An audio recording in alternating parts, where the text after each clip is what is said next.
قرآن پاک میں اللہ سبحانہ و تعالیٰ کا ارشاد ہے، للہ ملک السماوات والارض یخلق ما یشاء یہب لمن یشاء اناثا ویہب لمن یشاء الذکور او یزوجہم ذکرانا واناثا ویجعل من یشاء عقیما انہ علیم قدیر۔ اللہ زمین اور آسمانوں کی بادشاہی کا مالک ہے، جو کچھ چاہتا ہے پیدا کرتا ہے، جسے چاہتا ہے لڑکیاں دیتا ہے، جسے چاہتا ہے لڑکے دیتا ہے، جسے چاہتا ہے لڑکے اور لڑکیاں ملا جلا کر دیتا ہے، اور جسے چاہتا ہے بانجھ کر دیتا ہے، یعنی اولاد سے محروم کر دیتا ہے۔ وہ سب کچھ جانتا ہے اور ہر چیز پر قادر ہے۔ سورۃ الشورى کی آیت نمبر 49 اور 50 میں نے آپ کے سامنے پڑھی ہے۔ اس آیت سے پتہ چلتا ہے کہ اولاد کا ملنا انسان کے لیے سراسر اللہ کا انعام ہے، اللہ تعالیٰ کی قدرت ہے، اس کا فیصلہ ہے، جس کو جو چاہے دے اور جس سے چاہے وہ روک لے۔ اولاد انسان کے لیے خوشیوں کا باعث ہوتی ہے، انسان کی آنکھوں کی ٹھنڈک ہوتی ہے، انسان کے بڑھاپے کا سہارا ہوتی ہے، انسان کی تنہائیوں میں، انسان کے غموں میں اس کی غمخوار ہوتی ہے۔ قرآن پاک میں اولاد کی نعمت کو آنکھوں کی ٹھنڈک ہونے کے لیے ایک خوبصورت دعا سکھائی گئی ہے، ربنا ہب لنا من ازواجنا وذریاتنا قرۃ اعین وجعلنا للمتقین اماما۔ اے ہمارے رب، ہمیں اپنی بیویوں اور اپنی اولاد سے آنکھوں کی ٹھنڈک دے اور ہمیں پرہیزگار لوگوں کا امام بنا دے۔ تو گویا اولاد اسی صورت میں ایک نعمت ہے جب اولاد آنکھوں کی ٹھنڈک ہے، انسان کی اطاعت گزار ہے، فرما بردار ہے، والدین کے لیے خوشی کا سبب ہے۔ اولاد نہ صرف یہ کہ اس دنیا میں انسان کے لیے باعث راحت ہے، بلکہ انسان کے مرنے کے بعد بھی اس کی نیکیوں میں اضافے کا سبب ہے۔ سورۃ یاسین میں اللہ سبحانہ وتعالیٰ فرماتے ہیں، انا نحن نحیی الموتى ونکتب ما قدموا وآثارهم وکل شیء احصیناہ فی امام مبین۔ بے شک ہم مردوں کو ضرور زندہ کریں گے اور ہم لکھ رہے ہیں جو کچھ وہ آگے بھیجتے ہیں اور جو وہ اپنے پیچھے آثار چھوڑ رہے ہیں، اور ہر چیز کو ہم نے ایک کھلی کتاب میں لکھ رکھا ہے۔ تو انسان اپنی زندگی میں جو کچھ کرتا ہے، اپنے ہاتھوں جو کما کے آگے بھیجتا ہے، اس کا بدلہ بھی کل قیامت کے دن پائے گا۔ اور اس کے علاوہ انسان اپنے پیچھے جو نشان یا آثار چھوڑتا ہے، کل قیامت کے دن جا کر ان آثار کا بدلہ بھی پائے گا۔ اپنے پیچھے چھوڑے جانے والے آثار میں سب سے بڑا اثر یا سب سے بڑا نشان خود انسان کی اولاد ہے۔ ایک حدیث میں آتا ہے، رسول اللہ صلی اللہ علیہ وسلم نے فرمایا، جب انسان فوت ہو جاتا ہے تو اس کا اپنا نامہ اعمال بند ہو جاتا ہے، یعنی اب خود عمل کرنے کے قابل نہیں رہتا۔ 3 چیزیں ایسی ہیں جو اس کے بعد بھی باقی رہتی ہیں، ان میں نمبر 1 نیک اولاد ہے، یعنی انسان خود عمل نہیں کر سکتا، لیکن نیک اولاد جو اچھے کام کرتی ہے وہ مرنے کے بعد بھی والدین کو فائدہ دیتے ہیں، خصوصاً ان کی دعا۔ تو فرمایا نیک اولاد جو اپنے والدین کے لیے دعائیں کرتی ہے۔ نمبر 2 صدقہ جاریہ، یعنی اچھے کاموں میں مال کا خرچ کرنا جو مرنے کے بعد بھی انسانیت کی بھلائی اور فلاح کے لیے منصوبے جاری رہیں، یعنی ان منصوبوں میں خرچ کرنا جو انسانیت کی فلاح و بہبود کے ہوں اور انسان کے مرنے کے بعد بھی جن کا سلسلہ جاری رہے۔ اور نمبر 3 وہ علم جس سے فائدہ اٹھایا جائے، یعنی دوسرے انسانوں کی زندگی میں جو روشنی لائے۔ اللہ سبحانہ وتعالیٰ نے ہم سب کو تاکید کی ہے کہ ہم صرف اپنے آج کے لیے کام نہیں کریں، اپنے کل کے لیے بھی کریں۔ ہم صرف اپنی ذات پر توجہ نہ دیں، اپنی اولاد کو بھی قابل توجہ سمجھیں۔ ہمارے لیے صرف ہمارے اپنے اعمال ہی نہیں، ہماری اولاد کے اعمال بھی ہمارے حق میں یا خلاف حجت بن سکتے ہیں۔ جہاں اولاد انسان کے لیے نیکیوں میں اضافے کا سبب ہے، وہاں قیامت کے دن بعض اولاد دشمن کا کردار ادا کرے گی۔ اولاد کو قرآن میں دشمن بھی بتایا گیا ہے کہ ان من ازواجکم و اولادکم فتنہ، تمہاری اولاد اور تمہارا مال جو ہے وہ تمہارے لیے فتنہ ہے۔ ان من ازواجکم و اولادکم عدو لکم، تمہاری اولاد اور تمہاری بیویوں میں سے بعض تمہارے دشمن بھی ہو سکتے ہیں۔ حدیث میں آتا ہے کہ قیامت کے دن ایک انسان آئے گا جس نے بہت نیکیاں کی ہوں گی، لیکن اس کو بتایا جائے گا کہ اس کی اولاد اس کی نیکیاں کھا گئی۔ جس طرح دنیا میں انسان کی اولاد کی خامیاں یا بدعمالیاں یا بد کرداریاں والدین کی عزت پر بٹا لگانے والی ہوتی ہیں، اسی طرح قیامت کے دن بھی بعض لوگوں کی اولاد ان کے لیے وبال جان ہوگی۔ تو والدین اور اولاد کا باہم تعلق ایسا ہے جسے آپ ختم نہیں کر سکتے، کاٹ نہیں سکتے. یہ خون کا رشتہ ایسا رشتہ ہے کہ جسے اگر بظاہر آپ آنکھ بھی کر دیں تو وہ آپ اپنے سے الگ نہیں کر سکتے، نظروں سے دور کر کے بھی دل سے دور نہیں کر سکتے. تو انسان کی خیر اور بھلائی اسی میں ہے کہ وہ اپنی اولاد کو اپنی زندگی کی سب سے بڑی دولت سمجھے، سب سے بڑی نعمت سمجھے. کیونکہ اولاد جیسی نعمت انسان خرید نہیں سکتا، ادھار نہیں لے سکتا، کہیں سے مانگ کے نہیں لا سکتا. بسا اوقات لوگ اڈاپٹ کرتے ہیں لیکن اس میں اپنی اولاد جیسی تو بات ہی نہیں ہوتی، وہ جذبات اور وہ احساسات ہی نہیں ہوتے، وہ تعلق بنتا ہی نہیں جو خون کے رشتوں کے ساتھ ہوتا ہے. اس لیے اللہ سبحانہ وتعالیٰ فرماتے ہیں وَلْتَنظُرْ نَفْسٌ مَّا قَدَّمَتْ لِغَدٍ. ہر شخص کو دیکھنا چاہیے کہ اس نے اپنے کل کے لیے کیا کیا ہے، اپنے کل کے لیے کیسے عمل کیے ہیں، یعنی خود اپنے اعمال کی شکل میں بھی اور اپنی اولاد کی شکل میں بھی. اگر انسان اپنے پیچھے نیک اولاد چھوڑ کر جاتا ہے تو وہ ہر نماز میں اپنے والدین کے لیے دعا کرتے ہیں. نماز کے اختتام پر مشہور دعا جو سب کو آتی ہے، اس کا معنی کیا ہے؟ رب اجعلنی مقیم الصلاۃ ومن ذریتی ربنا وتقبل دعا ربنا اغفر لی ولوالدی وللمؤمنین یوم یقوم الحساب. اے رب مجھے اور میری اولاد کو نماز کا پابند بنا، قائم کرنے والا بنا. اے ہمارے رب دعا قبول فرما. اے ہمارے رب مجھے بخش دے، میرے والدین کو بخش دے اور سارے مومنوں کو بخش دے جب حساب قائم ہو. گویا نیک اولاد اپنی ہر نماز میں اپنے والدین کو اپنی دعاؤں میں یاد رکھتی ہے. اگر شعوری طور پر یاد کر کے دعا کرنا بھول بھی جائے تو نماز کی پابندی کی صورت میں ہر نماز کے آخر میں زبان سے دعا نکلتی ہی ہے، اس کے بغیر تو نماز مکمل ہی نہیں ہوتی. اس کے علاوہ اللہ سبحانہ و تعالیٰ نے اولاد کو خاص طور پر والدین کے لیے جو دعا سکھائی ہے قرآن پاک میں، وہ ہے رب ارحمہما کما ربیانی صغیرا. اے رب ان دونوں پر یعنی ماں اور باپ دونوں پر اپنی رحمت فرما جس طرح انہوں نے مجھے بچپن میں پالا تھا. گویا اسلام میں اولاد کی یہ ذمہ داری ہے کہ وہ والدین کے ساتھ اچھا سلوک کرے، حسن سلوک کرے، اور اسی حسن سلوک میں سے ہے کہ وہ والدین کی جہاں خدمت کرے وہاں ان کے لیے دعائیں بھی کرے، ان کے ساتھ اچھا معاملہ بھی کرے. اسی طرح ایک اور حدیث سے ہمیں پتہ چلتا ہے کہ ایک شخص جب فوت ہو جاتا ہے تو برزخ میں اس کا درجہ بلند کیا جاتا ہے. وہ پوچھتا ہے کہ یا رب یہ میرے درجے کی بلندی کیسے ہوئی؟ تو اسے بتایا جاتا ہے کہ تمہارے بعد تمہاری اولاد جو دعا کر رہی ہے تمہارے لیے، اس کی وجہ سے یہاں تمہارا درجہ بلند ہو رہا ہے. تو والدین کی دعائیں اولاد کے لیے اور اولاد کی دعائیں والدین کے لیے قبول ہوتی ہیں. لیکن یاد رکھیے کہ یہ سب کچھ انسان کو اسی وقت نصیب ہو سکتا ہے جب انسان اپنی ذمہ داری پوری کرے. یعنی اگر ہم اپنی اولاد کی تربیت کے لیے کوشش کریں گے، اس کے لیے محنت کریں گے، دعائیں مانگیں گے، اس چیز پر توجہ دیں گے تو انشاءاللہ اولاد بھی اچھی ثابت ہوگی. ہاں، بہت کم ایسا بھی ہوتا ہے کہ والدین اپنا فرض پوری طرح ادا کرتے ہیں لیکن اولاد معاشرے یا ماحول کے اثر سے والدین کا حق ادا نہیں کرتی. تو ہم دیکھتے ہیں کہ دنیا کے جتنے بھی نیک لوگ گزرے ہیں انہوں نے صرف اپنی نیکی کی فکر نہیں کی بلکہ اپنے ساتھ اپنی اولاد کی نیکی کی بھی فکر کی ہے. اور خاص طور پر مرتے وقت انہیں یہ فکر کم تھا کہ ہماری اولاد کھائے گی کہاں سے، رہے گی کہاں پر. یہ فکر زیادہ تھا کہ ہماری اولاد ہمارے بعد کام کیسے کرے گی.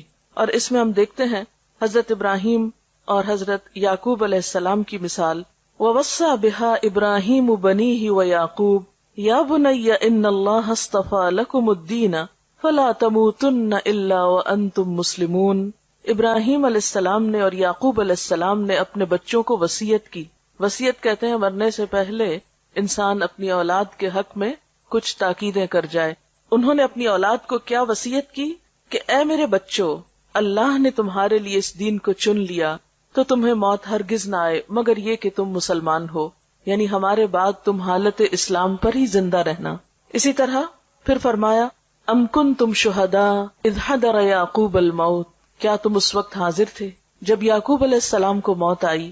اذ قال لبنیہ، جب انہوں نے اپنے بچوں سے کہا ما تعبدون من بعدی، میرے بعد کس کی عبادت کرو گے. قالوا نعبد الہک و الہ آبائک ابراہیم و اسماعیل و اسحاق الہا واحدا ونحن له مسلمون، کہ ہم تیرے الہ، تیرے باپ دادا ابراہیم، اسماعیل اور اسحاق علیہم السلام کے الہ کی عبادت کریں گے جو ایک ہی الہ ہے اور ہم سب اسی کے فرما بردار اور اسی کے تابعدار ہیں۔ اسی طرح ہم دیکھتے ہیں کہ لقمان نے اپنے بچے کو وصیت کی اور اس نے اپنے بچے کو عمدہ اخلاق سکھائے، جس کا ذکر ہمیں قرآن پاک میں بھی ملتا ہے۔ ان کے بارے میں آتا ہے وَلَقَدْ آتَيْنَا لُقْمَانَ الْحِكْمَةَ أَنِ اشْكُرْ لِلَّهِ، اور آگے جا کر وہ اپنے بچے کو بہت ساری نصیحتیں کرتے ہیں جس میں وہ اپنے بچے کی اچھی اخلاقی حالت یعنی عبادات کے ساتھ ساتھ اسے اچھا اخلاق بھی سکھاتے ہیں، جس میں خصوصی طور پر تکبر سے بچنے کے لیے کہتے ہیں اور لوگوں سے اچھی طرح بات کرنے کے لیے کہتے ہیں، اور آواز کی طرف بھی توجہ دلاتے ہیں کہ دیکھو بہت چیخ چلا کے بات نہ کرنا، کیونکہ سب سے ناپسندیدہ آواز گدھے کی آواز ہوتی ہے، لوگوں سے منہ موڑ کے بات نہ کرنا، اور اسی طرح کی اور بہت سی نصیحتیں۔ اسی طرح ہم دیکھتے ہیں کہ حضرت زکریا علیہ السلام اپنے اولاد کے لیے دعا کرتے ہیں، اور خصوصاً جب ان کے پاس ابھی اولاد نہیں بھی تو وہ اس کی پیدائش سے پہلے دعا کرتے ہیں کہ ربی ہب لی من الصالحین۔ حضرت اسماعیل علیہ السلام کے بارے میں آتا ہے کہ کان یأمر اہلہ بالصلاۃ والزکاۃ، کہ وہ اپنے گھر والوں کو نماز اور زکوٰۃ کا حکم دیتے تھے۔ تو اس سے پتہ چلتا ہے کہ جتنے بھی اللہ والے گزرے ہیں اور انبیاء ان میں سر فہرست ہیں، انہوں نے اپنی اولاد کی نیکی، اچھے اخلاق اور اچھے کردار کی ہمیشہ فکر کی، اور اس کی انہیں تلقین بھی کرتے رہے۔ جہاں وہ خود ان کے لیے ایک عملی نمونہ تھے، ایک اچھی مثال تھے، وہاں اس کے ساتھ ساتھ انہوں نے اس کی خاص طور پر فکر بھی کی۔ اور یاد رکھیے کہ اچھی تربیت اولاد کا حق ہے۔ والدین اپنی اولاد کے لیے جو کچھ بھی کماتے ہیں، جو کچھ بھی چھوڑتے ہیں، جو بھی فکر کرتے ہیں، ان میں سب سے بہترین تحفہ جو ماں باپ اپنے بچوں کو دے سکتے ہیں وہ اچھی تربیت کا تحفہ ہے۔ رسول اللہ صلی اللہ علیہ وسلم نے فرمایا، کوئی والد اپنی اولاد کو اس سے بڑھ کر تحفہ نہیں دے سکتا جتنا بہترین تحفہ اچھا ادب اور اچھا اخلاق ہے۔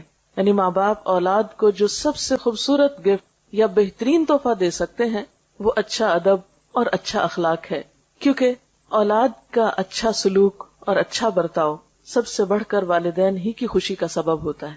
کیونکہ اگر آپ اولاد کو اچھا اخلاق سکھاتے ہیں تو وہ اچھا اخلاق سب سے پہلے خود آپ ہی کے کام آئے گا، کیونکہ سب سے قریبی رشتہ تو آپ ہی کا ہے ان کے ساتھ۔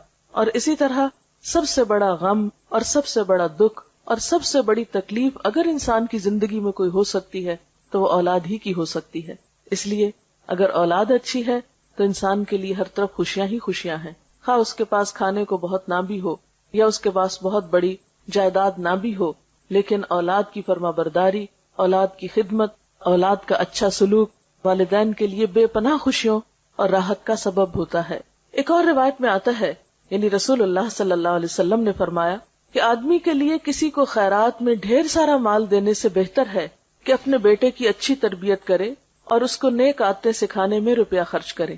یعنی حتیٰ کہ مال خرچ کرنے میں بھی انسان کو راہ بتائی گئی کہ بہترین جگہ جہاں انسان اپنا مال خرچ کر سکتا ہے وہ اولاد کی تربیت ہے۔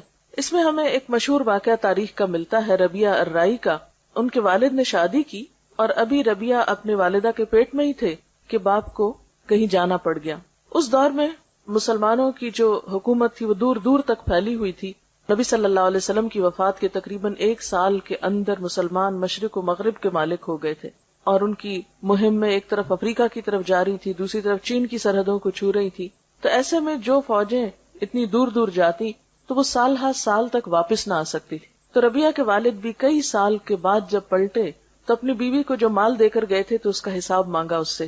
تو کہنے لگی کہ ابھی تم مسجد سے ہو کر آؤ پھر مجھ سے حساب کرنا، کیونکہ ایک اچھی خاصی رقم وہ چھوڑ کر گئے تھے۔ تو دیکھا واپس آئے تو کچھ بھی باقی نہیں، پوچھا کہ کہاں ہیں پیسے، تو اس نے کہا کہ ابھی ذرا تم مسجد سے ہو کر آؤ۔ بہرحال وہ مسجد میں گئے تو دیکھا کہ ایک طرف ایک شخص بیٹھا لوگوں کو کچھ سکھا پڑھا رہا ہے اور اس کے ارد گرد لوگوں کا ایک جم غفیر ہے۔ تو بہت حیران ہوئے کہ یہ شخص کون ہے، یہ نوجوان کون ہے کہ جس کی بات میں اتنا اثر ہے اور جس کے ارد گرد اتنے لوگ ہیں۔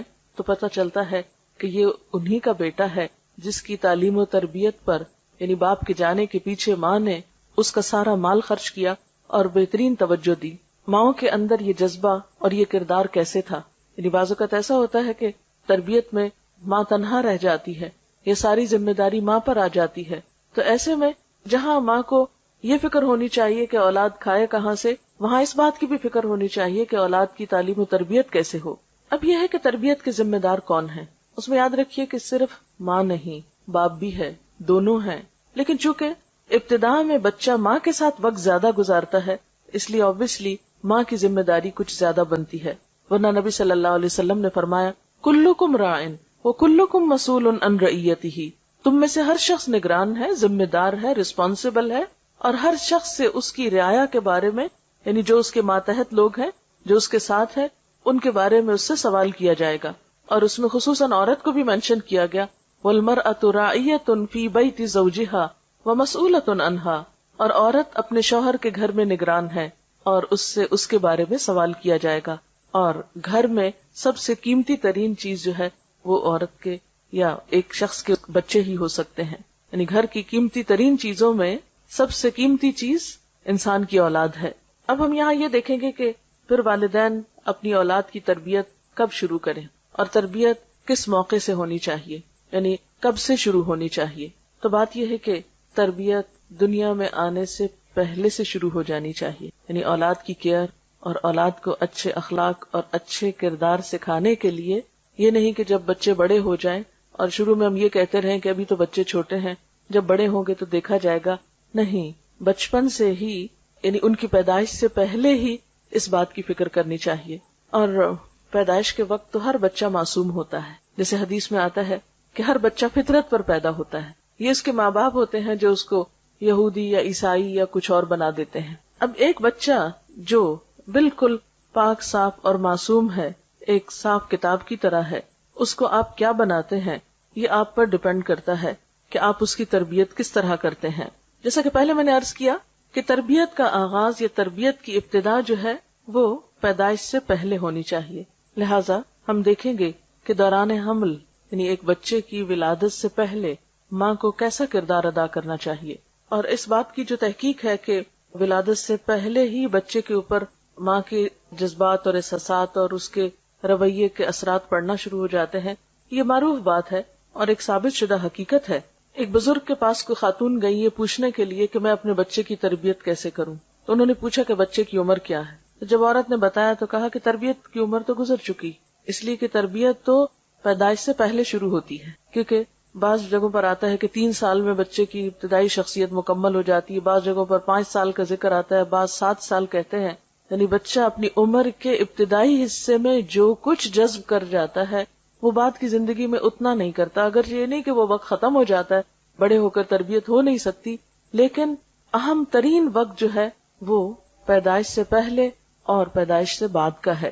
پیدائش سے پہلے یا دوران حمل جو ہے اس میں ماں کے جو بھی احساسات اور جذبات ہوتے ہیں وہ بچے پر براہ راست اثر انداز ہوتے ہیں، کیونکہ بچہ اپنی غذا لینے میں، اپنے تمام چیزوں میں مکمل طور پر ماں پر انحصار کر رہا ہوتا ہے. جب ماں کے خون سے وہ غذا لے رہا ہوتا ہے اور خون انسان کے سارے جسم میں گردش کرتا ہے، تو جو انسان کی سوچیں ہوتی ہیں یا غم یا غصہ یا خوشی یا اطمینان یا پریشانی کی جو بھی کیفیت ہوتی ہے وہ اس خون کے ساتھ بچے تک بھی منتقل ہو رہی ہوتی. اسی طرح جب بچے کی نشو و نما ایک خاص حد تک پہنچ جاتی ہے اور وہ سننے لگتا ہے، حتیٰ کہ یہاں تک کہا جاتا ہے کہ بیرونی آوازیں تک اس کو پہنچتی ہیں اور وہ ان آوازوں اور بیرونی ماحول کے اثرات بھی قبول کر رہا ہوتا ہے. اور اس کا باقاعدہ تجربہ کیا گیا کہ بچوں کو مختلف آوازیں سنائی گئی پریگنینسی کے دوران، اور پیدائش کے بعد بچے ان آوازوں سے مانوس تھے، لہٰذا جب وہ روتے تو ان کو وہی مخصوص آواز سنائی جاتی تو خاموش ہو جاتے، جیسے کسی خاص میوزک کی آواز یا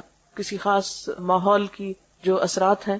تو بچہ اگرچہ ابتدا میں بول نہیں سکتا، کچھ کر نہیں سکتا، صرف رو کر ہی اپنے سارے جذبات کا اظہار کرتا ہے، لیکن وہ بہت کچھ اس حال میں بھی سیکھ رہا ہوتا ہے، جذب کر رہا ہوتا ہے. اس میں سب سے پہلی اور بنیادی چیز جو ہے وہ نیک اولاد کی دعا ہے. یعنی پیدائش سے پہلے کثرت سے اولاد کی نیکی اور اچھے اخلاق کی دعائیں مانگنی چاہیے. یہ دعائیں ہمیں قرآن پاک سے ملتی ہیں. مثلا رب ہب لی من الصالحین، اے اللہ مجھے نیک اولاد عطا کر. رب ہب لی من لدنک ذریۃ طیبہ، اے اللہ مجھے اپنے پاس سے پاکیزہ اولاد عطا کر. اسی طرح ربنا ہب لنا من ازواجنا وذریاتنا قرۃ اعین، اے اللہ ہمیں ہمارے شوہر مانگے تو بیوی کے لیے ہمیں ہماری بیویوں اور ہماری اولادوں میں سے آنکھوں کی ٹھنڈک عطا کر. یہ دعائیں انسان کو ڈیورنگ پریگنینسی کثرت کے ساتھ پڑھنی چاہیے، خصوصاً نمازوں کے بعد. ایسا نہیں کہ کوئی خاص مخصوص وظیفہ ہے کہ کسی ایک کونے میں بیٹھ کے آپ روز 1000 تسبیح پڑھ لیں اور اس کے بعد جو چاہیں کریں. نہیں، اس کو ریگولرلی اپنی نمازوں کا حصہ بنا لیں، اور جب تک ولادت ہو نہیں جاتی اس وقت تک یہ دعا پڑھتے رہیں. پھر اسی طرح دوران حمل کثرت کے ساتھ ذکر کرنا، اچھے پازیٹیو خیالات رکھنا. پھر اسی طرح یہ ہے کہ دوران ولادت انسان جب دعا کرے تو اس میں خاص طور پر حضرت مریم علیہ السلام کی والدہ نے جو دعا پڑھی تھی اس دعا کو بھی آپ پڑھ سکتے ہیں. قرآن پاک میں اس کے بارے میں آتا ہے، انی اعیذھا بک وذریتھا من الشیطان الرجیم، کہ میں تجھے اور تیری اولاد کو شیطان مردود سے اللہ کی پناہ میں دیتی ہوں. آپ صلی اللہ علیہ وسلم نے فرمایا ہر بچے کو پیدا ہوتے ہی شیطان ٹھوکا لگاتا ہے سوائے مریم کے اور عیسیٰ ابن مریم کے، کیونکہ حضرت مریم کی والدہ نے یہ دعا کی تھی کہ اللہ میری اولاد کو اور پھر آگے اس کی اولاد کو شیطان سے محفوظ رکھنا. تو دعاؤں میں خاص دعا یہ بھی کر سکتے ہیں کہ اللہ تعالیٰ ہماری اولاد کو شیطان سے بچا کر رکھے. پھر اسی طرح دوران پیدائش انسان آیت الکرسی پڑھ سکتا ہے، اللہ کا ذکر کر سکتا ہے. بعض لوگ اس موقع پر اللہ کا ذکر نہیں کرتے کہ اب تو ناپاکی کی کیفیت ہے یا کوئی ڈسچارج وغیرہ شروع ہو گیا ہے. نہیں، ذکر کرنے سے کوئی بھی چیز آپ کو نہیں روکتی. یعنی جب ولادت کا وقت قریب ہو تو اس میں انسان چل پھر رہا ہو یا ہاسپٹل میں ہو یا لیٹا ہوا ہو، کسی بھی مرحلے پر اللہ کے ذکر سے کوئی چیز آپ کو روک نہیں سکتی. آپ کو جو دعائیں یاد ہیں اللہ تعالیٰ کو پکار سکتے ہیں، درود شریف پڑھ سکتے ہیں، کلمہ پڑھ سکتے ہیں، آیت الکرسی پڑھ سکتے ہیں، جو بھی آپ ذکر کر کے اللہ سے دعا کرنا چاہیں کر سکتے ہیں. ایون جو آپ کے آس پاس ہیں، آپ کے ساتھ ہیں، آپ کے اٹینڈنٹ ہیں، وہ بھی آپ کے ساتھ اللہ کا ذکر کر کے آپ پر دم وغیرہ کر سکتے ہیں، سورۃ فاتحہ پڑھ سکتے ہیں، تاکہ مریض کو یا اس وقت کی جو تکلیف ہے اس میں ایک خاتون کو ریلیف ملے. اب یہ ہے کہ جب پیدائش ہو جاتی ہے تو اس کے بعد کیا کرنا چاہیے. سب سے پہلے بچے کی پیدائش پر خوشی کا اظہار کر کے اور پھر دعا بھی دینی چاہیے. ایک دعا جو ہمیں سکھائی گئی وہ ہے بارک اللہ لک فی الموہوب لک وشکرت الواہب وبلغ اشدہ ورزقت برہ. کیا معنی اس دعا کا؟ اللہ تمہارے لیے اس بچے میں جو بھی تمہیں عطا ہوا ہے اس میں برکت پیدا کرے اور تم دینے والے کے شکر گزار بنو، اور یہ بچہ اپنی جوانی کو پہنچے اور تمہیں اس کی نیکی نصیب ہو. یعنی یہ اولاد تمہارے ساتھ نیکی کرنے والی ہو، تمہاری اطاعت گزار اور فرما بردار ہو. اسی طرح ہم دیکھتے ہیں کہ نبی صلی اللہ علیہ وسلم کو جب ان کے بیٹے حضرت ابراہیم کی ولادت کی خوشخبری ملی تو آپ نے خوشخبری لانے والے کو ایک غلام عطا کیا. آج کل ہمارے یہاں بھی رواج ہے نا کہ جو خوشخبری لے کر آتا ہے اس کو کچھ دیا جاتا ہے. بعض اوقات مثلاً کوئی نرس پیغام لے کر آتی ہے یا ڈاکٹر لے کر آتی ہے تو آپ کچھ نہ کچھ خوشی سے اس کو دیتے ہیں. تو یہ بھی ایک مسنون طریقہ ہے، اس کو اپنے اوپر بوجھ نہیں سمجھنا چاہیے. تو نبی صلی اللہ علیہ وسلم نے اتنا بڑا تحفہ ایک آنے والے کو دیا. اس طرح آپ کو یاد ہوگا کہ عربوں کے ہاں یہ عام رواج بھی تھا اور آپ صلی اللہ علیہ وسلم نے اس رواج کو ختم نہیں کیا. جیسے آپ کی پیدائش پر ابو لہب جو آپ کا چچا تھا، سویبہ جو لونڈی تھی، اس نے جب خبر دی آپ صلی اللہ علیہ وسلم کی پیدائش کی تو اس نے اشارے سے اس کو کہا کہ جاؤ تم آزاد ہو. یعنی اس غلام عورت کو آزاد کر دیا اس خوشی میں کہ اس نے بھتیجے کی پیدائش کی خوشخبری سنائی تھی. تو اس موقع پر خوشی کا اظہار کرنا، خوشی میں خواہ آپ مٹھائی کھلائیں، خواہ آپ کسی کو کوئی تحفہ دیں، کوئی ہدیہ دیں، کچھ بھی کریں، ایسا کرنا کوئی خلاف اسلام نہیں ہے یا کوئی لوکل رسم نہیں ہے. نہیں، اللہ کی نعمت کا ایک اظہار ہے اور انسان اپنی حیثیت کے مطابق جو بھی کرے. ہاں، نمائش کے لیے نہیں کرنا چاہیے، دکھاوے کے لیے یا اپنی حیثیت سے بڑھ کے خود پہ بوجھ نہیں ڈالنا چاہیے. لیکن اگر انسان کچھ بھی خوشی کا اظہار کسی بھی طریقے سے کرنا چاہتا ہے تو اس کی اجازت ہے. پھر اس کے بعد پہلی چیز بچے کے کان میں آذان دینا ہے. یعنی پیدائش ہوگی، اس کو نہلایا دھلایا، اس کو تیار کیا اور اس کے بعد کان میں آذان دی. طبرانی کی روایت میں آتا ہے کہ حضرت حسین رضی اللہ تعالیٰ عنہ کی جب ولادت ہوئی تو آپ نے ان کے ایک کان میں آذان دی اور دوسرے میں اقامت. آذان دینے میں کیا حکمت ہے کہ بچہ دنیا میں آ کر سب سے پہلے اللہ کا نام سنے. اب دیکھیں کہ جب انسان فوت ہوتا ہے نا تو اس کی نماز جنازہ پڑھی جاتی، تو انسان کے آنے پر آذان دی جاتی ہے اور جانے پر اس کی نماز پڑھی جاتی ہے. اور انسان کی زندگی ایسی ہی ہے جیسے آذان اور نماز کے بیچ کا وقفہ. یعنی کل قیامت کے دن انسان کو ایسے ہی پتہ چلے گا کہ چند لمحے دنیا میں گزار کر آیا ہوں. پھر اسی طرح یہ ہے کہ اللہ کی عظمت اور اللہ کی محبت بچے کے دل میں بیٹھتی ہے. پھر اسی طرح بچے کو جو پہلی غذا دی جاتی ہے اس کو تحنیک کہا جاتا ہے. کہتے ہیں کہ جو انسان بھی بچے کو پہلی غذا دیتا ہے، اب تو فوراً ماں کے دودھ پہ ڈال دیتے ہیں یا کوئی بھی چیز دی جاتی ہے، تو چونکہ بچہ بالکل ایک نیو بورن جو ہوتا ہے وہ فریش اور ہر طرح کے اثرات قبول کر رہا ہوتا ہے، بالکل ایک معصوم سی چیز ہوتی ہے.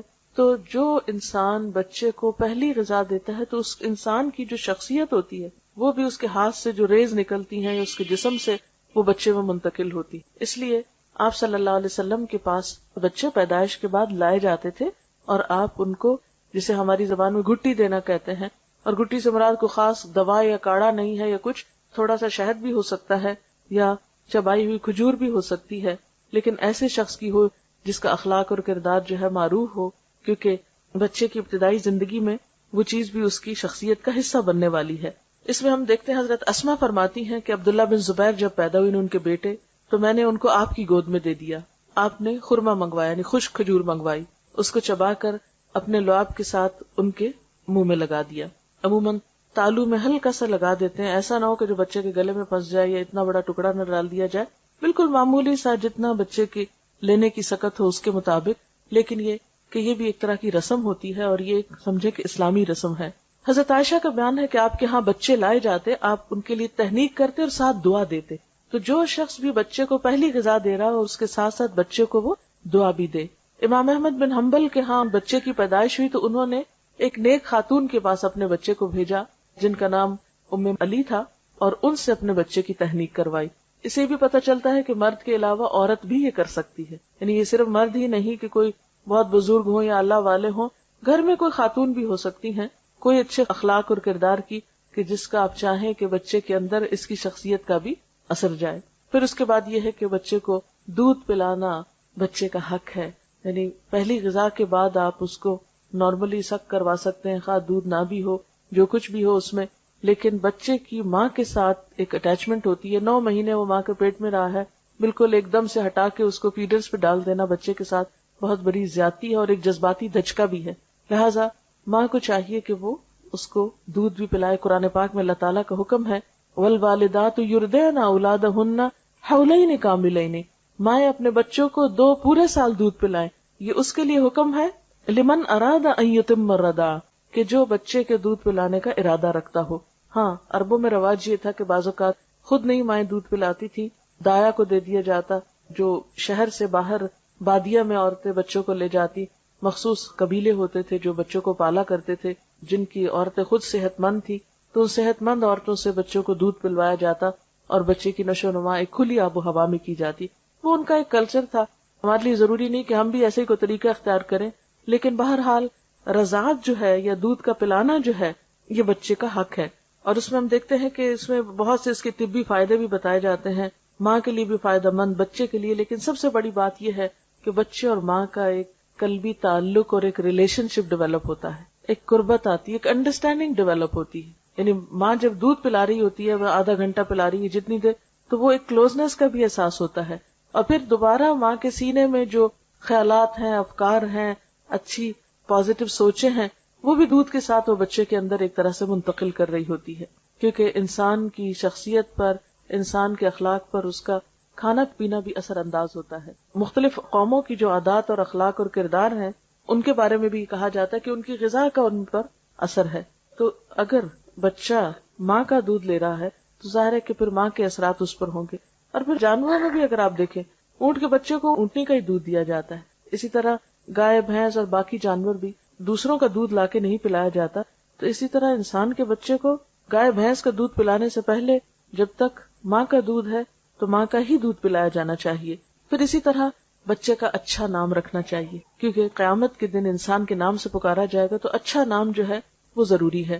مثلاً ہم دیکھتے ہیں کہ حضرت زکریا علیہ السلام کو اللہ تعالیٰ نے جب اولاد کی خوشخبری دی تو ساتھ ہی بچے کا نام بھی بتایا اور فرمایا کہ ہم نے ایسا نام کسی اور کا نہیں رکھا، یہ دنیا میں ایک انوکھا نام ہے۔ یعنی اچھے نام میں معنی بھی اچھا ہو، اور اگر وہ ایک نیا نام ہو تو بھی اس میں کوئی قباحت نہیں، کیونکہ اللہ تعالیٰ نے حضرت یحییٰ علیہ السلام کا جب نام رکھا تو فرمایا ہم نے اس سے پہلے یہ نام کسی کو نہیں دیا۔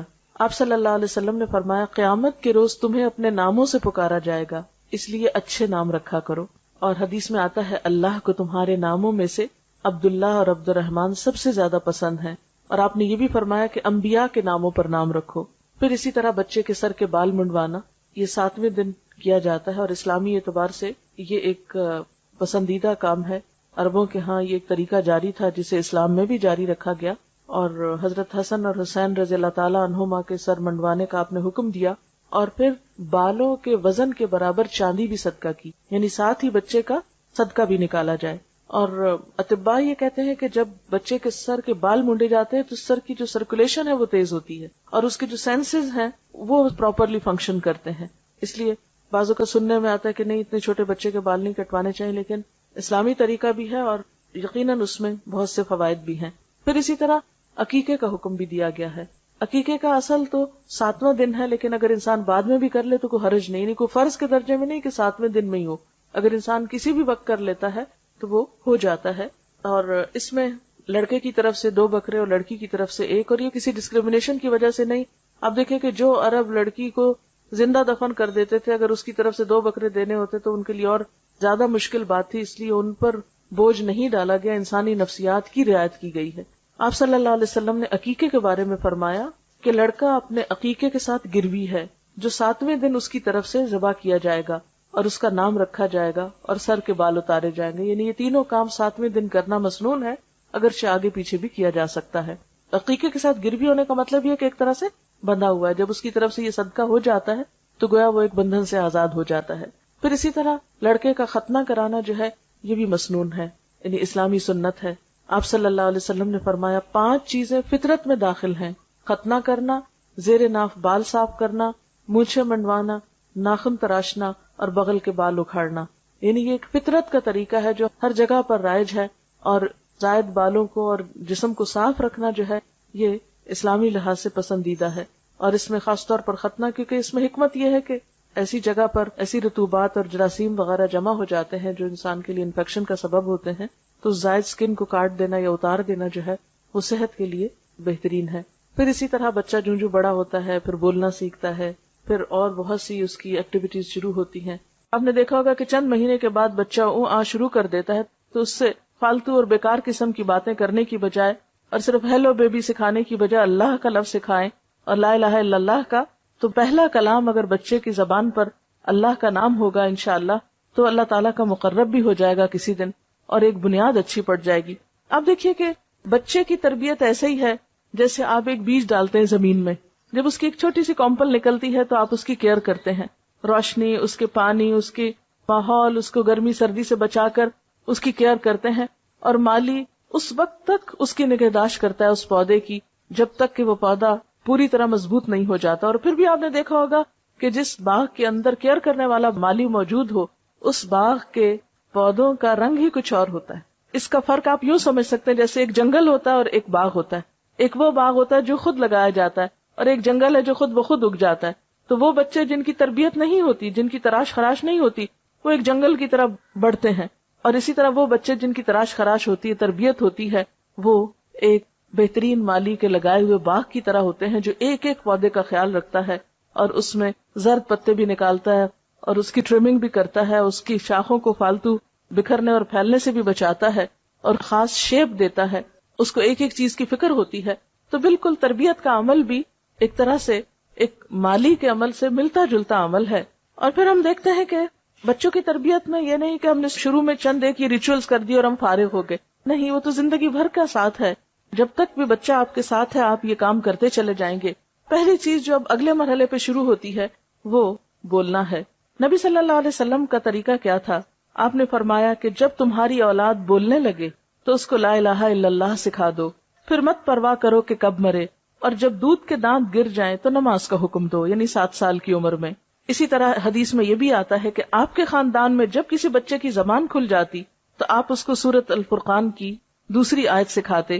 وہ آیت ہے الذی لہ ملک السماوات والارض ولم یتخذ ولدا ولم یکن لہ شریک فی الملک وخلق کل شیء فقدرہ تقدیرا.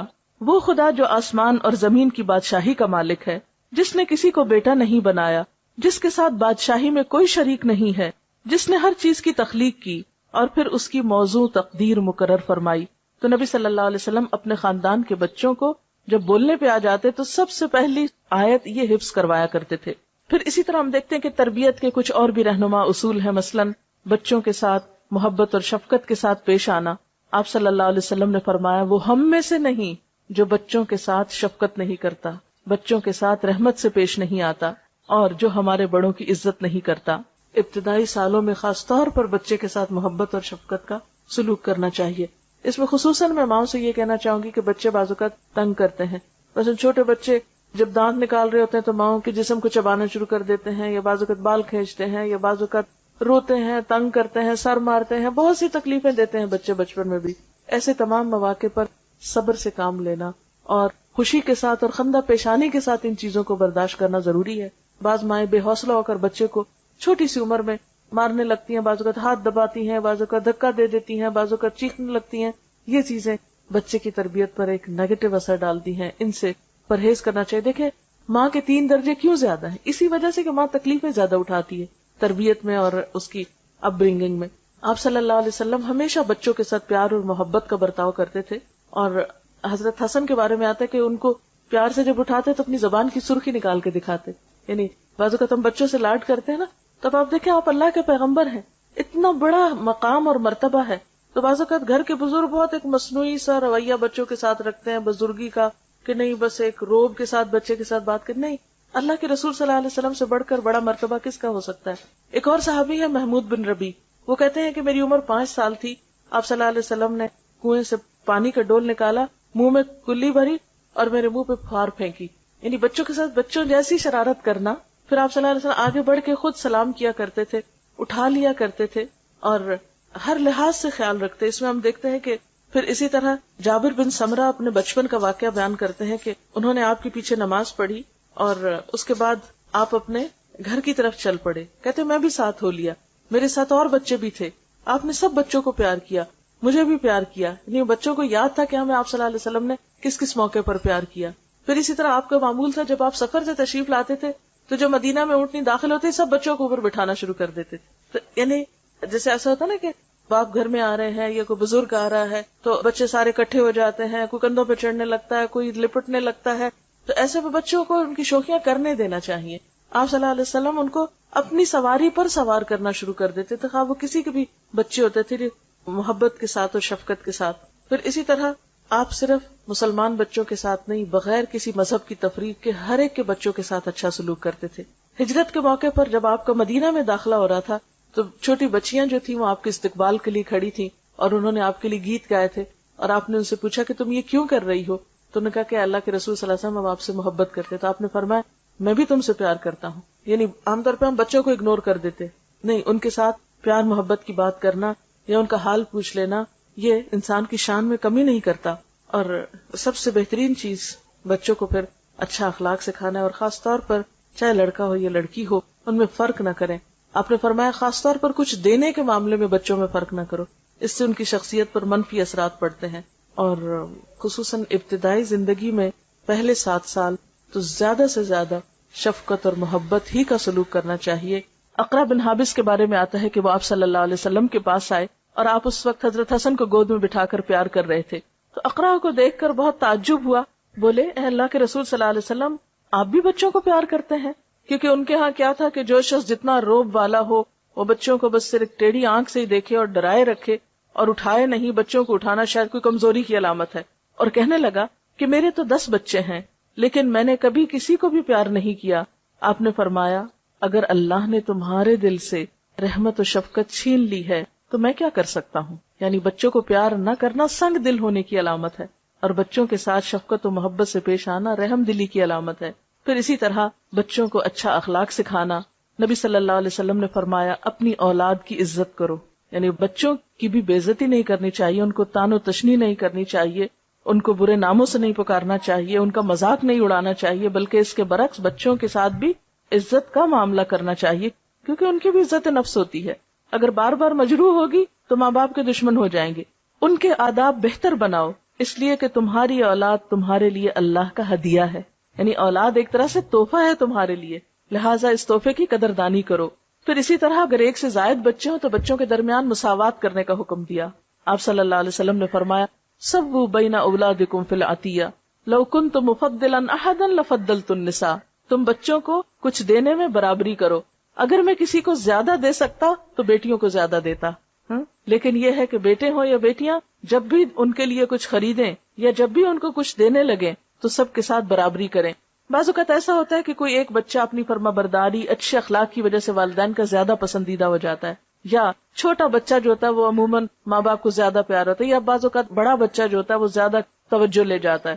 لیکن اپنے دلی جذبات اور اپنی توجہ کو ایک طرف رکھتے ہوئے دینے دلانے کے معاملے میں برابری کرنی چاہیے.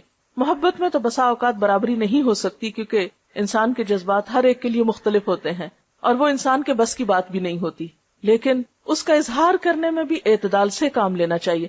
کیونکہ بعض اوقات ماں باپ ایک بچے کی تعریف دوسرے بچے کے سامنے اتنی زیادہ کرتے کہ دوسرے بچے احساس کمتری میں مبتلا ہو جاتے ہیں، یا یہ کہ وہ ماں باپ سے دور ہونے لگتے ہیں کہ ماں باپ کو ہم سے تو محبت ہے ہی نہیں. ایسا نہیں کرنا چاہیے. سب بچوں سے یکساں سلوک کرنا چاہیے، اور اگر کوئی بچہ بدتمیز بھی ہو یا اس کے اندر کوئی ایسی چیز بھی ہو تو صبر کے ساتھ درگزر کرنا چاہیے اور اس کو دوسروں سے زیادہ توجہ دینی چاہیے حتیٰ کہ وہ اور زیادہ قریب آ جائے اور اعتماد کرنے لگے ماں باپ پر. پھر اسی طرح بچوں کی تعلیم و تربیت کا اہتمام کرنا. حضرت عمر فرماتے ہیں کہ والد پر اولاد کے حقوق میں سے یہ بھی ہے کہ انہیں لکھنا پڑھنا سکھائے اور انہیں حلال خوراک مہیا کرے. یعنی تربیت میں ایک اہم چیز حلال خوراک یعنی حلال کھلانا ہے، کیونکہ بچوں کو اگر حرام پر پالیں گے تو وہ والدین ہی کے نافرمان ہوں گے. کیونکہ اگر آپ اللہ کی نافرمانی کر رہے ہیں تو آپ کے بچے آپ کے فرما بردار کیسے ہوں؟ اگر آپ ان کو لقمہ حلال نہیں دے رہے، لقمہ حرام دے رہے ہیں، تو ان کے اندر پھر خدا کی محبت کیسے پیدا ہو؟ پھر محض تعلیم اور محض تربیت اور محض درس کچھ نہیں کریں گے جب تک کہ رزق حلال کی طرف توجہ نہ کریں. پھر اسی طرح لڑکوں کے ساتھ ساتھ لڑکیوں کی بھی تربیت. نبی صلی اللہ علیہ وسلم نے فرمایا جس شخص نے 3 لڑکیوں یا 3 بہنوں کی سرپرستی کی، تعلیم و تہذیب سکھائی، ان کے ساتھ رحم کا سلوک کیا، یہاں تک کہ اللہ ان کو بے نیاز کر دے، یعنی ان کی شادی وغیرہ ہو جائے، اپنے گھروں میں چلی جائیں، تو ایسے شخص کے لیے اللہ نے جنت واجب فرما دی. یعنی بیٹوں کی تربیت بھی، لیکن بیٹیوں کی تربیت خوش دلی سے کرنا اور ان کو اپنے لیے بوجھ نہ سمجھنا. جیسے عام طور پہ آپ نے دیکھا ہوگا بچیاں جب جوان ہوتی ہیں ذرا سی رشتے کی بات ہو رونے لگتی ہیں، ہم آپ پہ بوجھ ہے نا. تو یہ احساس نہیں ہونے دینا چاہیے بچیوں کو کہ وہ ہم پر بوجھ ہیں. خوش دلی کے ساتھ، محبت کے ساتھ جب تک رشتہ نہ آئے ان کی کیئر کرنا، خیال رکھنا، بہتر طریقے سے ان کی پرورش کرنا اور ان کی ضروریات کا خوش دلی سے خیال رکھنا، یہ سب کچھ نیکی میں شمار ہوتا ہے. حتیٰ کہ وہ مال جو انسان اپنی اولاد پر خرچ کرتا ہے اس کا اجر و ثواب کہیں زیادہ ہے بنسبت اس کے کہ جو کسی اور پر انسان خرچ کرتا ہے.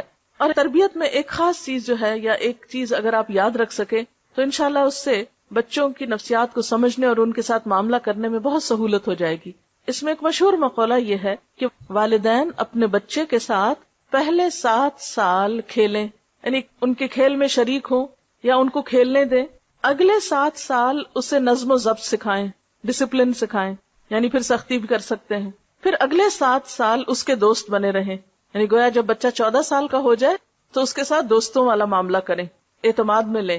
عموماً بچیاں والدین کو کچھ بتاتے ہوئے گھبراتی ہیں، تو اگر بچیوں کے ساتھ یا والد کی بچوں کے ساتھ دوستی ہوگی تو وہ اپنی باتیں آ کے شیئر کریں گے. اور اگلے 7 سال پھر آزاد چھوڑ دیں، 21 سال کے ہو جائیں تو پھر ان کو بہت روک ٹوک نہیں کریں. اور وہی وقت ہوتا ہے جب شادی ہوتی ہے تو شادی کے بعد پھر بچوں کے معاملات میں انٹرفیئر کرنا اور ان کو پریشرائز کرنا، اب یہ کرو اب وہ کرو، نہیں، اب چھوڑ دیں، اب ان کو اپنی زندگی بسر کرنے دیں. اب جہاں تک پہلے 7 سال کا تعلق ہے تو اس میں بچوں کو آپ بہت زیادہ چیزوں کا پابند نہیں کریں، تھوڑا بہت پڑھنا لکھنا سیکھیں، شروع کریں، لیکن بہت بوجھ نہیں ڈالیں. لیکن جب 7 سال کا ہو جائے تو پھر نماز کے لیے کہنا شروع کریں، 10 سال تک نماز کی عادت ڈالیں. اور اگر ایک کے بعد ایک نماز سکھائیں، مثلاً ایک نماز، اور پھر اس میں بھی آپ ساتھ لے کے کھڑے ہوں، اکیلے حکم نہ دیں جاؤ نماز پڑھ لو، یہ بہت سختی نہیں کریں. 10 سال کی عمر تک نماز میں بھی سختی سے روکا گیا ہے. اور اس کا یہ مطلب نہیں کہ پھر پڑھنے کوئی نہ کہیں یا ڈسپلن نہ سکھائیں، نہیں، ڈسپلن تو سکھائیں گے. 3 سال آپ کو لگیں گے، 10 سال کی عمر تک انشاءاللہ ایک کے بعد ایک، مثلا 6 مہینے میں ایک نماز کی عادت ڈالیں. لیکن جس نماز کی عادت ڈالیں پھر وہ چھوڑنے نہ دیں، اس کا خاص دھیان رکھیں، واچ کریں کہ وہ بچہ مس نہ کرے. کیونکہ اگر ایک دن بھی وہ نہیں پڑھتا تو اس کا مطلب یہ ہے کہ اس کو یہ سمجھ آ جائے گی کہ پڑھے یا نہ پڑھے بات برابر ہے. 1 سے شروع کریں، 2 پہ لائیں، 2 سے 3 پہ، 3 سے 4 پہ، 4 سے 5 پہ. 10 سال کی عمر تک اگر فجر کے وقت نہیں بھی اٹھتا تو جس وقت اٹھے اس وقت نماز پڑھوا دیں.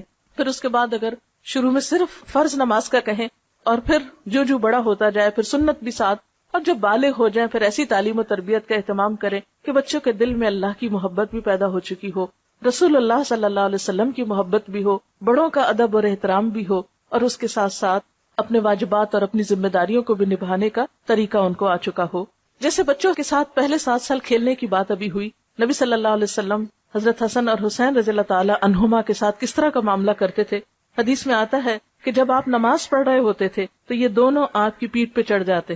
آپ اس وقت تک سجدے سے سر نہ اٹھاتے تھے جب تک وہ خود نہ اتر جاتے، یعنی کہ ہاتھ مار کے گرا دیتے یا کوئی اور پکڑنے آ جاتا، اوہ دیکھو اللہ کے رسول صلی اللہ علیہ وسلم نماز پڑھے، پکڑو ان کو، چھینو ان کو. کیونکہ بعض اوقات ہمارے ہاں جو مائیں نماز پڑھتی ہیں اگر بچہ نماز میں پاس آ جائے تو دوسرے کھینچ کے لے جاتے ہیں، اور بچہ چیخ چلا رہا ہوتا ہے کہ مجھے ماں کے پاس جانے دو، اور وہ سمجھتے نہیں بچے کے پاس جانے سے ماں کی نماز ڈسٹرب ہو جائے گی. نہیں، ماں کو تو اس حد تک اجازت ہے کہ اگر بچہ رو رہا ہو تو وہ روتے بچے کو گود میں اٹھا کر بھی نماز کنٹینیو کر سکتی، تاکہ وہ نماز سے خوف نہ کھائے. بہت سے بچے دین سے اس لیے بھاگ جاتے ہیں کہ اب ماں نماز پڑھ رہی ہے، لمبی نماز پڑھ رہی ہے، اور بچہ بلا رہا ہے اس کو کوئی جواب نہیں مل رہا. اب وہ قرآن پڑھ رہی ہے تو پڑھ رہی ہے، بچہ بلا رہا ہے، رو رہا ہے، اس کو بھوک لگی ہے یا اس کو ٹوائلٹ جانا ہے یا کچھ اور، ماں اٹھ نہیں رہی. یا وہ اپنی دوستوں میں بیٹھی اور باتیں کیے جا رہی ہے، ٹیلی فون کال آ گئی ہے، 15 منٹ آدھا گھنٹہ اس کا ٹیلی فون پہ جا رہا ہے، اور بچہ رو رو کے وہیں قدموں میں سو گیا. تو یہ چیزیں درست نہیں. بچہ ماں کی سب سے پہلی پرائرٹی ہونی چاہیے. اور پھر نبی صلی اللہ علیہ وسلم سے بڑھ کر کس کی عبادت ہو سکتی ہے، کس کی نماز میں اس سے بڑھ کر خشوع و خضوع ہو سکتا ہے. لیکن آپ نماز کے سجدے سے سر نہ اٹھاتے تھے جب تک بچے خود نہ اٹھ جاتے. بعض اوقات کسی بچے کے رونے کی آواز آتی تو آپ نماز مختصر کر دیتے تھے، لمبی نماز نہیں پڑھاتے تھے، یعنی جماعت کے ساتھ. اسی طرح حضرت امامہ جو آپ کی نواسی تھی، حضرت زینب کی بیٹی، ان کے بارے میں آتا ہے کہ آپ صلی اللہ علیہ وسلم بعض اوقات ان کو کندھے پر بٹھا کے نماز شروع کر دیتے، یعنی قیام میں کندھے پہ بٹھا لیتے تھے. یعنی صرف لڑکوں کو نہیں، اگر چھوٹی بچی بھی ہے تو مرد کی نماز میں کوئی خلل نہیں ہے اس سے. اور وہ آپ کے ڈائریکٹ اپنے بچے نہیں تھے، بیٹی کے بچے تھے، نواسے تھے، لیکن اس کے باوجود بھی آپ ان کے ساتھ محبت و شفقت کا معاملہ کرتے ہیں، تاکہ نمازوں کے دوران بھی. پھر اسی طرح بچوں کو ڈرانے دھمکانے سے پرہیز کرنا چاہیے. عام طور پہ مائیں جب کوئی بات بچے نہ مانے تو وہ بلی آ جائے گی، وہ کتا آ جائے گا، وہ جن آ گیا، وہ فلاں آ گیا. بچے تو بچے ہوتے ہیں، ان کو خوف اور محبت کا نہیں پتا ہوتا، یہ ماں باپ ہی ان کے دلوں میں ڈالتے ہیں. تو بچوں کو بزدل نہ بنائیں چھوٹی چھوٹی چیزوں سے ڈرا کر. اور پھر یہ کہ خاص طور پر جھوٹ بول کر، کہ کوئی چیز ایسی ہو نا جس سے ڈرا کے آپ بچے کو کوئی بات منوا رہے ہو. کیونکہ نبی صلی اللہ علیہ وسلم نے بچوں کے ساتھ بھی جھوٹ بولنے سے منع فرمایا ہے. ایک صحابیہ کے بارے میں آتا ہے کہ انہوں نے آپ کی موجودگی میں بچے کو بلایا کہ ادھر آؤ میں کچھ دیتی ہوں. آپ نے فرمایا کیا دینا تم؟ کچھ نے کہا کچھ بچے کو کھانے کی چیز دینی. آپ نے فرمایا اگر تم نے بچے کو بلا کر یہ چیز نہ دی ہوتی تو تمہارے حق میں تمہارے اعمال نامے میں جھوٹ لکھا جاتا. اسی لیے بچوں کے ساتھ جھوٹے وعدے نہیں کرنے چاہیے. اچھا تم یہ کرو تو تم کو یہ لے کر دیں گے، وہ بچہ کام کر لے اور اس کے بعد آپ اپنے وعدے سے مکر جائیں. یا تو آپ اتنے لمبے چوڑے وعدے کریں ہی نہ، کیونکہ بچے بعض اوقات مطالبے کرتے ہیں، اچھا ہم یہ کریں، آپ یہ کریں گے ہمارے ساتھ، تو آپ صاف کہتے ہیں نہیں یہ نہیں ہوگا. ڈسپلن اسی چیز کا نام ہے. جو کرنا ہے وہ بتا دیں یہ ہو سکتا ہے، اور جو نہیں کرنا وہ نہیں ہو سکتا. پھر اسی طرح بعض اوقات مائیں بچوں کے بارے میں ان کے سامنے ان کی موجودگی میں تبصرہ شروع کر دیتی ہیں. باپ کے گھر داخل ہوتے ہی بچوں کی شکایتیں اللہ اعلان ہونے لگتی ہیں. یا بعض اوقات اپنی دوستوں سے ڈسکس کر رہی ہوتی ہیں اور بچوں کے سامنے ہی. یہ چیزیں بچے کی عزت نفس کو مجروح کر دیں. ہم بعض کو سوچتے ہیں تو بچہ ہی، اس کو کیا خبر. نہیں، بچے کو بہت پتا ہوتا ہے. اور آج کے بچے تو شاید ہم سے بھی زیادہ ذہنی طور پر ان کا IQ لیول جو ہے وہ بہتر ہے. اور ڈسپلن سکھانے میں یہ بات نہیں ہے کہ اس کی ہر جائز ناجائز خواہش پوری کر دیں یا ضد پوری کر دیں. نہیں، کبھی پوری کریں اور کبھی نہیں. اچھائی برائی کی پہچان دیں. کچھ چیزوں میں پھر آپ کو صبر سے کام لینا ہوگا. مثلا بعض بچوں کی عادت یہ ہوتی ہے کہ ماں باپ نے کوئی بات نہیں مانی، رونا دھونا شروع کر دی، رو دھو کے بات منوا لی. اب جب آپ بے جا ضد ایک دفعہ پوری کر دیتے تو ان کو بھی ایک طریقہ ہاتھ آ جاتا ہے کہ جو بات یہ نہیں مانتے ویسے تو رو کے منوا لی جائے. تو اس میں پھر آپ کو صبر و تحمل سے کام لینا. اگر آپ نے ایک دفعہ کسی چیز میں نہ کہہ دی تو پھر کسی قیمت میں ہاں نہیں ہونی چاہیے. لیکن نہ کہنے سے پہلے سوچ سمجھ کر نہ کریں. یہ نہیں کہ ہر چیز پہ قسمیں کھانا شروع کر دیں یا نہ یا ہاں شروع کر دیں. اس میں ماں کا اپنا کردار بے حد اہم ہے. تو ہمیں تربیت میں صرف جذباتیت سے کام نہیں لینا، بہت سوچ سمجھ کے ساتھ، اور اس موضوع پر مختلف چیزوں کا مطالعہ کرتے رہنا، پڑھتے رہنا، لوگوں سے مشورہ کرتے رہنا، تربیت کا طریقہ سیکھنا. عربی کا ایک محاورہ ہے کہ جس کے پاس خود کچھ نہیں وہ کسی دوسرے کو کچھ نہیں دے سکتا. یعنی مثلا اگر میرے پاس پانی نہیں، میرا گلاس خالی ہے، تو میں کسی کو پانی کیا پلا سکتی ہوں؟ اگر میرا ظرف خالی ہے، میرا سینہ خود اللہ کی محبت سے خالی ہے، میری عقل خود دین کے علم سے آری ہے، اللہ کی محبت اور دین کا علم کہاں سے سکھا سکتی ہوں؟ اس لیے ماں کا پڑھا لکھا ہونا، ماں کو مسلسل سیکھتے رہنے کی ضرورت ہوتی ہے. یعنی کہ ایک پڑھی لکھی ماں جو ہے ایک پڑھی لکھی جنریشن لائے گی. اس لیے بچیوں کی تعلیم جو ہے وہ تو لڑکوں سے بھی زیادہ اہم ہے. لیکن آج ہم تعلیم کا مطلب سمجھتے ہیں کہ کچھ پڑھ لکھ کر انسان کو نوکری کر لے، کچھ کمائی کر لے. نہیں، اس کے لیے تو ہنر ہوتا ہے. اسلام میں تعلیم و تربیت انسان کو انسان بنانے کے لیے ہوتی ہے، انسان کی عقل اور روح اور جذبات کی بہترین نشو و نما کے لیے ہوتی ہے. پھر اسی طرح بعض اوقات بچے کو مارنے کی ضرورت بھی پڑتی ہے. اگرچہ 10 سال کی عمر میں مارنے کی اجازت ہے، لیکن اس کی بھی کچھ شرائط ہیں. ایک تو یہ کہ شدید غصے کی حالت میں نہیں مارنا چاہیے. پھر اسی طرح 10 سال کی عمر سے پہلے نہ مارا جائے. پھر اسی طرح چہرے اور سینے اور پیٹ پہ نہیں مارنا چاہیے. پھر اسی طرح 3 ضربوں سے زائد نہیں لگانی چاہیے. ایسی ضرب نہیں جس سے نشان پڑ جائے بچے پہ، اور اگر کبھی ایسی ضرورت پڑے تو تنہائی میں بچے کے ساتھ آپ ایک آدھ لگا سکتے ہیں. لیکن لوگوں کے بیچ میں بیٹھے بیٹھے ادھر سے دھپ مارا، ادھر سے ہاتھ مروڑے، ادھر سے کان کھینچے، ادھر سے بال کھینچے، ادھر سے دھکا دے دیا، یہ سب بہت ہی زیادتی کی باتیں ہیں. یہ تربیت کے لیے سخت نقصان دہ ہیں، کیونکہ جس کی آپ عزت نہیں کر رہے اس کی آپ تربیت کر ہی نہیں سکتے. تربیت کرنے کے لیے بھی دوسرے کو اعتماد میں لینا اور اس کو عزت دینا بے حد ضروری ہے. اور اس میں صرف ڈانٹ ڈپٹ یا صرف اصول قاعدے ہی نہیں چلیں گے، اس میں سٹوری ٹیلنگ جو بے حد اہم ہے. انبیاء علیہ السلام کے قصوں سے شروع کریں، صحابہ کرام کے قصے سنائیں، اور دنیا کے بڑے بڑے انسانوں کے قصے جنہوں نے دنیا میں کچھ بڑے بڑے کام کیے، تاکہ بچوں کے سامنے اچھے رول ماڈلز آئیں، ان کو بھی محنت کا شوق پیدا ہو. پھر اسی طرح یہ ہے کہ بچوں کو بہت زیادہ ناز و نحم کا عادی نہیں بنانا چاہیے، کیونکہ یہ بچوں کی اپنی ہی زندگی کے لیے نقصان دہ ہو جاتا ہے. اس میں بچوں کو اپنے ہاتھ سے کام کرنے کی عادت، اور اسی طرح خصوصاً نیکی کے کام کی عادت، اس میں ان کے ہاتھ سے صدقہ بھی کروایا کیجیے. ضرورت مند رشتہ داروں کو دلوانا، بڑوں کو گھر میں عزت دینا. کھانے کا وقت ہے تو یہ نہیں بچوں کو ہمیشہ اہمیت دیں اور کہ بچے آنا پہلے کھا لیں، نہیں، بڑوں سے شروع کریں. وہ بڑوں کو اہمیت دیں، بڑوں کو جگہ دیں، بڑوں کے لیے کھڑے ہوں، بڑوں کی عزت کریں. یہ سب کچھ ماں سکھائے گی بچے کو. اگر بچوں میں کچھ کھٹ پٹ ہوگی تو ہر ماں جا کے اپنے بچے کی حمایت کرنا شروع کر دی گئی، یہ جاننے کی کوشش نہیں کرتی کہ ہو سکتا ہے کہ قصور اس کے بچے کا ہو. تو ہمیشہ عدل و انصاف سے کام لینا چاہیے، اپنے بچوں کے درمیان بھی اور اپنے بچوں اور رشتہ داروں کے بچوں میں بھی اگر کوئی کھٹ پٹ ہو جائے. اسی طرح حکمت و دانش سے کام لینا ہوگا. پھر اسی طرح بعض اوقات نبی صلی اللہ علیہ وسلم کا طریقہ یہ تھا کہ وہ سوال و جواب کے انداز میں تربیت کیا کرتے تھے، کہ بچے زندگی کے مختلف مواقع پر مختلف چیزوں کے بارے میں جاننا چاہتے ہوتے، اور والدین سے زیادہ ہمدرد اور رہنما کوئی نہیں ہو سکتا. لیکن اگر کسی وقت آپ سمجھیں کہ آپ اپنے بچے کے ساتھ بہتر کمیونیکیشن نہیں کر سکتے، آپ کسی اچھے انسان کی بھی مدد لے سکتے ہیں کہ جو آپ کے بچے کے ساتھ اچھی کمیونیکیشن کر سکے. عام طور پر پہلے جب فیملی سسٹم ہوتے تھے یا خاندانی نظام مضبوط تھا تو ہم نے دیکھا ہوگا کہ بچوں کی تربیت صرف ماں نہیں کرتی تھی، دادی کا بھی حصہ ہوتا تھا، نانا نانی کا بھی حصہ ہوتا تھا. آپ کو اپنے بچپن یاد ہوں گے جو خواتین ہیں بڑی، کہ بعض اوقات باقاعدہ پلان کے تحت آپ رشتہ داروں کے گھر جاتے تھے، وہ آپ کے گھر چھٹیاں گزارنے آتے تھے، اور اس طرح خاندان قریب آتے تھے. اب جب سے ہر شخص مصروف ہو گیا ہے، رشتہ داروں کا بھی آپس میں آنا جانا، ایک دوسرے کے گھر جا کے رہنا، باہم جذبات کو شیئر کرنا، یہ سب چیزیں ختم ہوتی چلی جا رہی ہیں. لہٰذا خود غرضی کا عنصر بڑھتا چلا جا رہا ہے. تو جب ہم بچوں کو خود غرضی پہ پالتے ہیں تو پھر بڑے ہو کر وہ ہماری پرواہ کرنا بھی بھول جاتے ہیں. عام طور پہ مائیں جب بچوں کو کھانا کھلا رہی ہوتی ہے تو کہتی تم کھا لو ورنہ وہ کھا لے گا. تو جب وہ کھا لے گا کا خوف دلا دیتے ہیں بچے کو اور وہ سے بچا کے سب کچھ رکھتے ہیں، تو پھر بڑے ہو کر بچوں کے دلوں میں وسعت کہاں سے آئے گی، وہ دوسروں کے ساتھ شیئر کس طرح کر سکیں گے. لہٰذا اگر آپ چاہتے ہیں کہ آپ کے بچے کی اچھی تربیت ہو تو صرف خود اکیلے نہیں، اپنے خاندان کو ساتھ لے کر آپ کو چلنا ہوگا، کیونکہ ان کا آپ کے بچوں پر اثر ہوگا اور آپ کے بچے ان کو آئیڈیالائز کریں گے. اور اگر کہیں ایسا موقع نہ ہو تو اچھے دوست اور اچھے لوگوں کے ساتھ دوستی جو ہے وہ بھی بچوں پر اثر انداز ہوتی ہے. ایسے لوگوں کے گھروں میں جانا کہ جن کے بچے خود تربیت یافتہ ہوں، بچے ان سے بہت کچھ سیکھ رہے ہوتے ہیں. پھر اسی طرح اسکول میں جو کچھ کر رہے ہوتے ہیں اس کی خیر خبر رکھنا، اور پھر خصوصی طور پر جو جذبات کے اظہار میں ڈسپلن قائم کرنا، یہ بے حد ضروری ہے. بعض اوقات بچے چھوٹی چھوٹی باتوں پر آسمان سر پہ اٹھا لیتے، چیخنا چلانا، چھوٹی چھوٹی باتوں پر لڑائی جھگڑا کرنا، دوسروں سے لڑنا جھگڑنا، مار پٹائی، اس طرح کی عادتیں بچوں میں ڈیولپ ہونے لگتی ہیں. تو ان چیزوں کو بھی روکنے کی ضرورت ہے. اسی طرح زیادہ ہنسی، زیادہ رونا، زیادہ چیخنا چلانا، زیادتی جو ہے ان کی شخصیت میں وہ نقصان دہ ہے.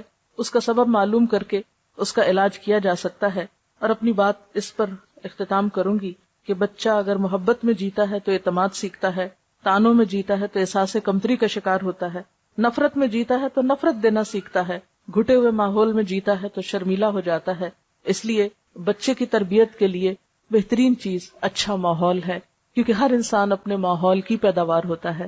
اب دیکھیے کہ بعض اوقات ہم سمجھتے ہیں کہ بس ٹھیک ہے ہماری چوائس ہے، ہم بچوں کی اچھی تربیت کریں یا نہ کریں.